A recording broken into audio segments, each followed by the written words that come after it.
Umibo, anam na Okozo, Anambra State. That about 24 of June 2026. Onwere video trend online. Eben do gache. Bala one young boy ebe. Baje yob anabu. How about ya ebe not banabu. So when for that video, I said let come and know exactly what happened. Now the mother of the young boy habal ebe. Only a weapon. The young boy ejule ebe. Nothing. Haba innocent young boy. Baje say yob anabu. The young boy no know. So because what happened? Can you family want please?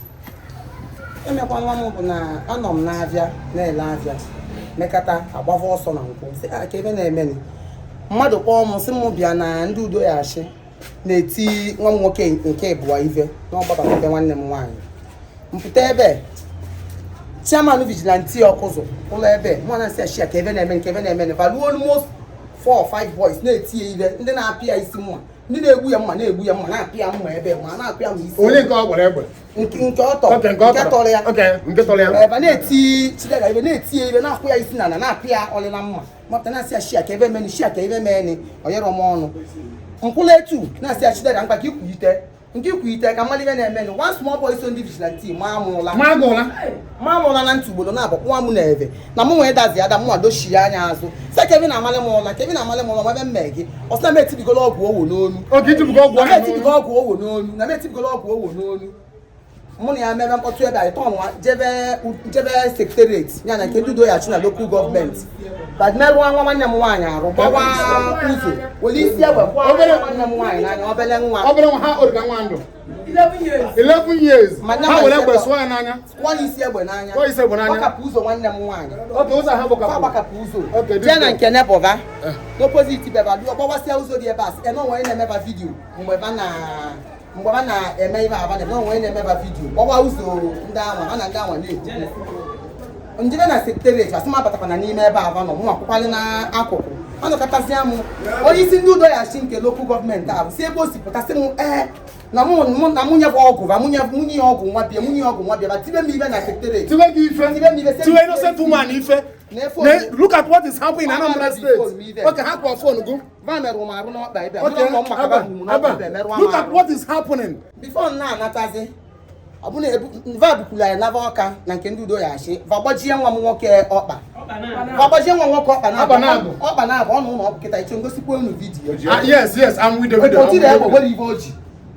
basi ela ọbịa na-emebisi ya na ekata kedu ibe mebi na ekata so nwere ibe mebi ba ba me ka gbanye ebe akwụkwọ eli ya pụba jama meseduru ya jebe ụlọ ọgwụ na-asị ya nye naanị ibe ọkwa ibigo tịta ka nke sọdị na onye donate iri ọbara ya donate iri ọbara na-ayọsi ya biko oke na-ayọsi ya biko mana ọ gbachigo ya ọbara na-ayọ ya biko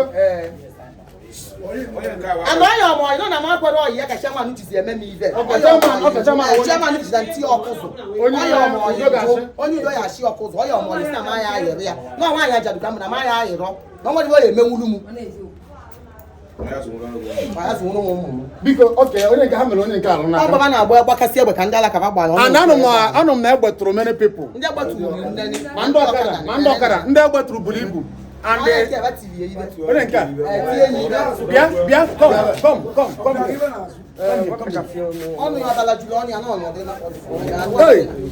okay ife ahụ gị mma ha pịara nwa bịa na ha old are you 16 years ka efi ma ha ji weti gị ife a maka babata ababịa abata gbaya mụ asị babata na ba jiri nwa ahụ ka ebe a na-achọpụta ile apụta maka ọzọ wee tụọ gị ife a na obere nwa look at obere oke nke a gara ụlọ ọgwụ ha were egbe spụọ ya anya obere nwa this is what is happening in Anambra State udo gachi ọrụ mmadụ ekele m unu abụ m onye Igbo ụmụnne m ka emere intimidate anyị a na-ekwu ebe a I'm also a member of Udogachi. I'm not a small Udogachi. I'm not a small issue. Na youth. I'm not saying that one day we can need here. Bologna. Ukwelagwe. Even a city. Welagwe. What is saying when they walk here? Opa. One of Anambra State. Oh, Makana. I am was only a Kulian why. And I may intimidate. I'm their uncle. Because I'm not even what I can do with key money. The war will let me. Why and all? What you say up and now? Oh, need that kind of yesterday night. I saw my blood. So, what they pay no. And even I stand in Quiver. On our own security. Oh, below you, Vita. Oh, yeah? Oh, below you, Vita. That is a chairman. Yes. On one of the dog at your mother. Oh, no, no. Ebubago. Yes. Ebubago. Woman. Yes. On your way with you, Vita Cobb. The guy also can watch one now. Oh, he's trying to also can watch one now. You want to set about record me now from anywhere. The son of Yana Quiver now, not we are in a court. And they eventually Kubo, mommy, I need the justice. Yes. Because or they not suppose Ndai will ever. What's your innocent boy? What's your panabo? What I can actually or your weapon? Not open on the Zoshi. Why innocent person ever watch your panabo? Nobody will talk. Government will not even talk.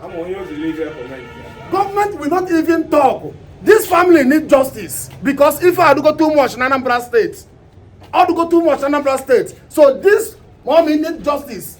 I'm telling you the truth. I'm going to that hospital about that young boy, you know. I'm going to that place. So all the Igbos, Anambra people, let's stand up. If I do not change them in Anambra State and go too much, I'm not against them to do their work. But if you are doing your work, do the right thing. MSM people intimidation. Stop killing innocent people. Stop maltreating innocent people bad. It's too much in Anambra State. And all this nonsense must stop. All go too much. So this family needs justice. And the government will not even do anything. Open and one governor. Thank you.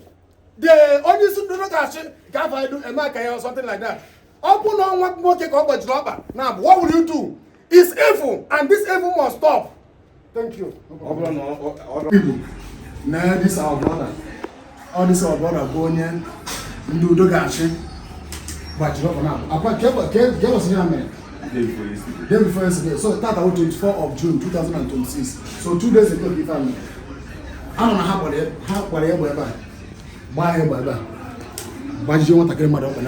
look at the condition. Hattie, this innocent boy. And the governor will not even do anything. They will pretend that they are not seeing all this thing that is happening in Anambra State. That is the problem. The young boy will be suffering. And the government, our politicians, they will be rejoicing. Wicked generation. So my brother, because I'm a minor in pen now, I'm a minor in pen. Can you brief the reason when I had you back at No, my yard. Dear. One of my brother, Balos of Batan.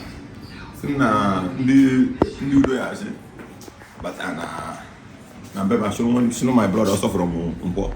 Shubatia Beba. You are sure that in a Boa Buzuba. Boa Buzuba, Tia Munema, Kalikalemo, most more sugar, TV. Look at you, Marty. TV was one small boy, no. Yes, they said the same thing. That's why I went on. To say, I went on. One no more company, my father, my mother, one small boy, I reckon, now what we do. Walola, my mother. What's my mother? My mother, where Lola. My grandma was sick when I am because I am because my mother was one lawyer. My grandma was my grandma. My grandma. I got the man. Was no lawyer. I was seeing you up. Oh, you can know. When it's not easy, and not no one guy about my was not your mom or me more. But as an can be easy. Car Maliga man, Mama more. But I'm doing my brother. No, I'm coming come back. Okay, come on, get back. Came my family, mamma. Come on, only woman. No, the process can assist like was you. You shall want to be there. I signed for the line for you. Came with the Don't that come one you. I'm preserved. Mamma, I don't want to get. Babu's my baby, okay, so the one you. Obama go not bank. What is your also? Was also come outside the gate. Came outside the gate. Obama go back again. No way about you. Didn't them do about to tell you. You almost Madisys. Madisys and what better. One go to Nazo. My brother and Kento. Yes, Afron. My senior brother, Mketo Madu, Naka. So, Uwibo, Akona Afugo, Onendu Dogachi, Siwaji, this young boy Oba, innocent boy, will not do anything. They came to their compound. All can do Dogachi will case with your brother. Okay, they have this with his mother. So along the line, he threw one the young boy Ife, threw many people Ife that praise. Along the line, and this young boy Mazi Ife mere had the team on me Ife. Obo no go to mom Ife. Can't you speak out? Look at this boy Nebu. For why this young boy Obanaba? Why you gonna Obanaba? This is what is happening in Anambra State. Ndu Governor Soludo Batalanye. 19 every day. Some people are now saying, Nana Governor Soludo Mba. Look at what is happening to this young boy now. How many months or years can this boy get on a conditional? And the open like a Facebook standard or YouTube on the other social media. I will bring the video out. If we won't do, if we won't do that, he made this young boy better than a conditional on email. This is what is happening in Anambra State. My brother, so now, because the man not powerful. I come better video because I'm on a condition guy now. You need money to be treating yourself. So you will call your account number. I'm not even here to listen money. I can't stand there to fight for their justice. To fight for justice. Kahamoto justice. If you don't governor, so you will call your account number. When supporting you support this young boy, send it to his account. Send the account because I'm going to I'm going to condition this young boy now. All now. I'm how many months or weeks or years ago before. I don't know. I'm not a doctor, but I'm going to this thing now. Get this boy in so my brother, boy account number. So Umibo, anything he want, send to him. Go and treat you because Governor Soludo will not even do anything. They will not even do anything. Oh, we're going to know why this kind of cases. Government don't care. They don't even care. So my brother, call your account number. 70 15 68 69 90. Calf bank open. Okay. Okay, account number here also. The reason me join there because some there no Facebook will there something. So but I will put the account number on the comment section. But not account number again. So I want to show the account number. Be ready to bring it up now. What the account number again? 70 15 68 69 90. Okay. So only thing only will send to this young boy. Can I hang up the account number? And it's about Peter. And it's about Peter Chinemelum. Hang up the account number. Yes, sir. And this young boy must get justice. Governor Soludo security Dogashi shoot the innocent guy. What do you say here? What do you say right now? Because they beat her mother. Beat many people there. The young boy speak out. Look at what they did to him. And nothing will happen. They will continue doing it. They will continue be doing this evil in Anambra State. So my brother, so sorry for what's happened to you. No, so. No, sorry. Also by your parents, one for Biko. Now, condition, Ndagara training. They no go training. No training. Anybody have to follow Tina security be here. And now we're anyhow. Killing innocent people anyhow. Giving people source injury anyhow. And the government will not do anything. Look at you that are supporting evil. If this kind of thing happened to you or happened to your brother or your father, how will you feel? I'll come at the hospital now. I'm about to go now. So if mommy and I would like her to say it so that all the Anambra people and the Igbo Ganifa. Mommy, can you happen? Udo ya shisi na mbose ava gba nwa megbe ba bu na ava agbabu di yourself no what the governor ye me na governor se boy even me nonsense ba gbabu nya so governor Soludo go afọ ni me nonsense ba gbabu nya ba ku na me be ho na me nonsense ba gbabu nya na nothing will happen what even na me Governor Soludo na ba nya ava blows here okay he blows here can you see what is happening in Anambra State Umu Igbo akwona fe na Anambra State innocent boy I go to the hospital now. Hear this young boy, and the government will not do anything. And if you sue these people to court, nothing will happen because government is backing them. Evil, innocent blood down now for Anambra State. We let her fight both Ndodogashi, both the governor that are sponsoring this evil.